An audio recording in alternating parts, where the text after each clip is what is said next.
Dia adalah seorang ayah dan juga suami yang seharusnya mencintai dan menjaga keluarganya. Tapi kenyataannya, dia adalah orang yang malah mengakhiri hidup mereka. Kenapa sih seorang pria berkeluarga bisa menyerah pada sisi gelap dalam dirinya yang terus berbisik untuk mengakhiri hidup orang-orang yang dia cinta? Saat kejadian itu, tidak ada yang bisa menghentikannya dari tindakan brutal itu. Bahkan bukan teriakan mereka atau ketakutan yang terlihat di mata mereka saat dia melakukannya. Semuanya sudah diputuskan oleh dia. Ini adalah cerita yang mengingatkan kita bahwa orang yang terlihat biasa saja bisa menyimpan motif gelap dalam hati mereka.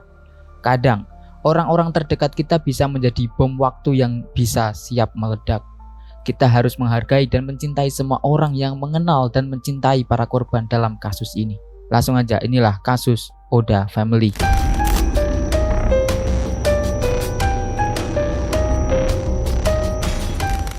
Pada tanggal 10 Maret 2024, terjadi tragedi di lingkungan yang tenang di Honolulu, tepatnya di Manoa.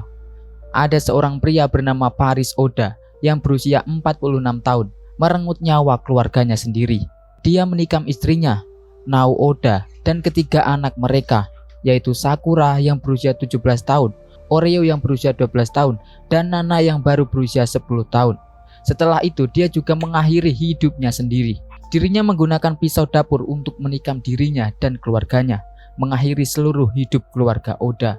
Polisi di Honolulu langsung menyelidiki peristiwa menyedihkan ini dan menyimpulkan bahwa pembunuhan ini adalah yang paling mematikan kedua di Honolulu dalam hampir 25 tahun terakhir.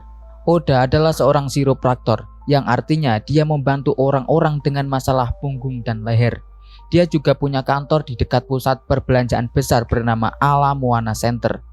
Di media sosial dia terlihat damai dan tenang, tapi ternyata pada tahun 1997 saat dia masih remaja di Pulau Kauai, dia pernah terlibat dalam sedikit masalah.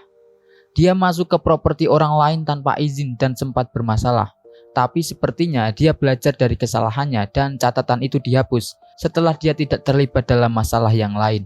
Hari itu adalah Minggu pagi ketika polisi menerima laporan darurat. Penelepon mengaku mendengar jeritan dari rumah Oda. Polisi langsunglah segera bergegas ke lokasi. Setelah tiba di rumah keluarga Oda, sekitar pukul 8:30 pagi, mereka tidak menemukan penelepon. Mereka mengetuk pintu, tapi tidak ada yang menjawab. Mereka pun mendengarkan baik-baik, tapi tidak ada suara.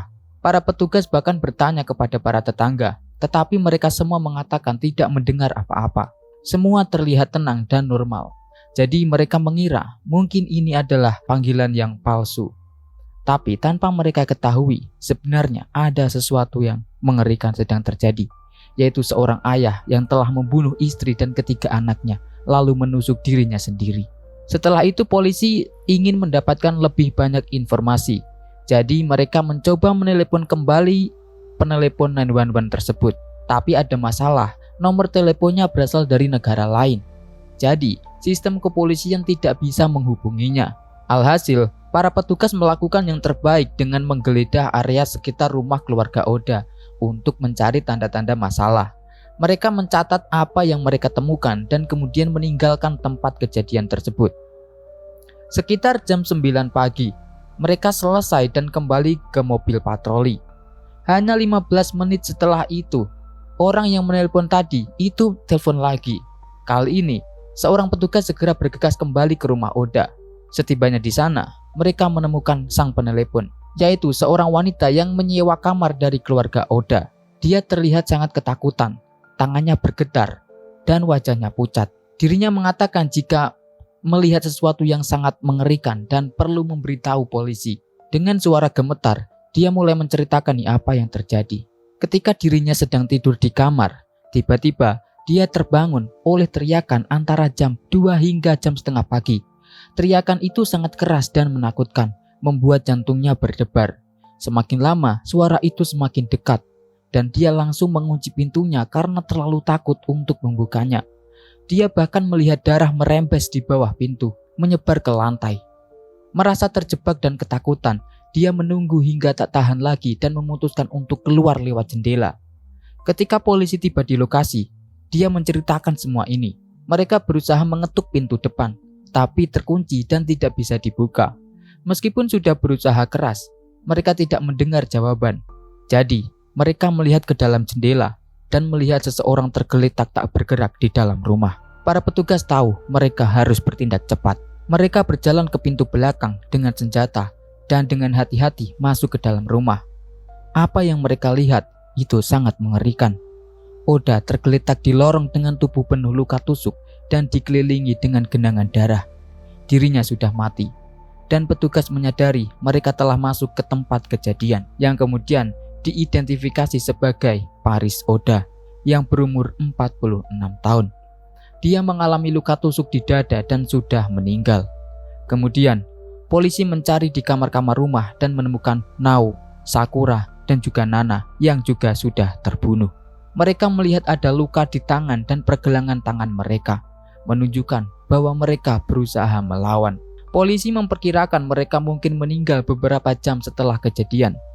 Mereka menyimpulkan bahwa peristiwa itu terjadi sekitar jam 2 atau setengah 2 pagi atau setengah 3 pagi saat penyewa mendengar teriakan dan berusaha menelepon polisi.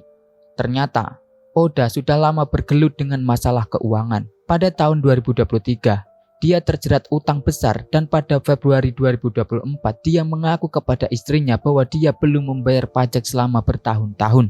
Dia bahkan bilang kepada kerabatnya bahwa dia lebih baik mati daripada pergi ke penjara karena masalah pajak ini. Dia sempat mengatakan ingin membunuh keluarganya dan membakar rumah mereka. Pada bulan Februari, Oda mengirim pesan kepada istrinya bahwa mereka perlu merencanakan sesuatu dan membawa anak-anak mereka karena dia merasa tidak ada yang bisa lebih baik. Oda juga mencoba membeli senjata pada bulan Maret, tetapi gagal. Meskipun semua tanda peringatan ini, Oda tidak pernah menunjukkan kekerasan sebelumnya. Tapi, siapa yang tahu niat sebenarnya dari seorang pria yang merasa tidak berdaya dan tidak berguna bagi keluarganya. Pada pagi itu, semua niat buruknya terungkap. Oda kesulitan membayar tagihannya tepat waktu. Dia terlambat membayar cicilan mobil, uang sekolah, dan pinjaman lainnya. Dia juga sempat curhat kepada salah satu anggota keluarganya, mengaku merasa bertanggung jawab untuk memperbaiki masalah ini. Dia juga berbagi kekhawatirannya dengan istrinya, dan mereka berusaha bersama-sama untuk memperbaiki keadaan. Tapi sayangnya, masalah keuangan mereka terus berlanjut. Oda bahkan mencoba menjual properti kedua yang dimilikinya, tetapi itu juga tidak berhasil. Lalu pada bulan Februari, dia memberitahu istrinya bahwa dia sudah bertahun-tahun tidak membayar pajak.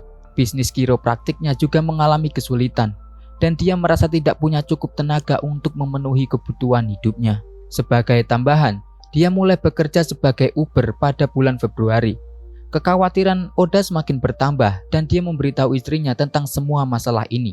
Oda bilang kepada istrinya bahwa mereka perlu membuat rencana yang sudah pernah mereka diskusikan sebelumnya, yaitu rencana untuk mengakhiri hidup mereka dan juga anak-anak mereka. Oda merasa di titik terendah, mengira tidak ada orang lain yang bisa merawat anak-anak mereka sebaik dirinya. Dia berpikir jika dia dan istrinya pergi, anak-anak mereka juga akan hilang. Istrinya berusaha positif dan memberi semangat. Dia menyarankan agar mereka memulai hidup baru di Jepang, yaitu tempat orang tuanya tinggal. Tetapi Oda merasa terlalu lelah dan sudah tidak punya tenaga lagi. Dia merasa tidak ada lagi yang bisa dia berikan. Setelah itu, dia mulai menarik diri, menjadi lebih pendiam dan menjaga jarak. Namun, ketika bulan Maret tiba, kekhawatiran keuangan semakin meningkat dan musim pajak semakin dekat. Oda merasa kewalahan. Dia lalu membahas tentang menjual rumah mereka di Manoa dengan makelar, berharap bisa menemukan jalan keluar dari masalah keuangan. Tapi kecemasan dan ketakutan Oda perlahan-lahan berubah menjadi pikiran yang gelap. Di titik ini, Oda mengaku kepada keluarganya bahwa dia lebih baik mati daripada harus menghadapi rasa malu masuk penjara karena pajak yang belum dibayar. Dalam keputusasaan ini dan kekhawatiran itu, dia bahkan mengancam akan menyakiti keluarganya dan membakar rumah mereka. Masalah keuangan Oda semakin meningkat pada bulan Maret, terutama dengan pajak yang semakin dekat. Sekitar waktu yang sama, Oda mencoba menghubungi seseorang untuk meminta senjata, tetapi orang itu tidak pernah membalas pesan itu. Berita di Hawaii juga berbicara dengan Ennet, yaitu ibu dari Oda. Enid menjelaskan bahwa putranya tumbuh di Pulau Kauai yang indah dan keluarganya sekarang berjuang untuk memahami apa yang sebenarnya terjadi. Ketika pewawancara bertanya apakah dia melihat tanda-tanda bahwa ada yang tidak beres, Enid tidak ingin membicarakannya. Ini adalah kisah yang sangat menyedihkan dan keluarga berusaha mencari jawabannya. Sementara itu, kantor kiropraktik Oda di Gedung Panam ditutup. Seorang mantan pasien yaitu Martha Radov sangat terkejut mendengar bahwa Oda telah menyakiti keluarganya. Dia mengatakan tidak ada tanda-tanda atau indikasi bahwa Oda sedang mengalami masa yang sulit. Bahkan Oda selalu terlihat baik-baik saja. Dan Martha merasa percaya sepenuhnya padanya. Meskipun sekarang merasa takut mengetahui bahwa dia bisa melakukan kejahatan seperti itu terhadap keluarganya sendiri. Pada Selasa malam, komunitas Weiki berkumpul untuk berduka atas kehilangan nyawa yang terlalu cepat ini. Ratusan orang berkumpul di halaman sel Weiki untuk mengenang dan menghormati anak-anak Oda, Sakurako, Orion, dan juga Nana.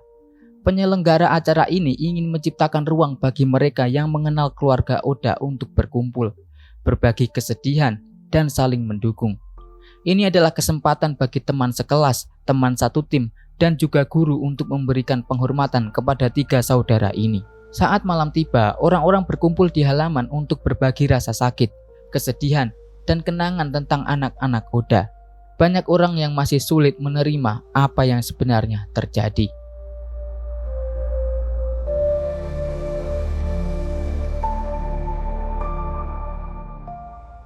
Dan ya, itulah kasus keluarga Oda. Seorang ayah yang tega menghabisi seluruh keluarganya karena masalah ekonomi. Apa pendapat kamu tentang kasus ini? Menurutmu, apa yang membuat seseorang melakukan hal seburuk ini terhadap keluarganya sendiri? Coba tulis pendapat kalian di kolom komentar. Terima kasih sudah menonton video ini sampai habis, dan sampai jumpa di video selanjutnya.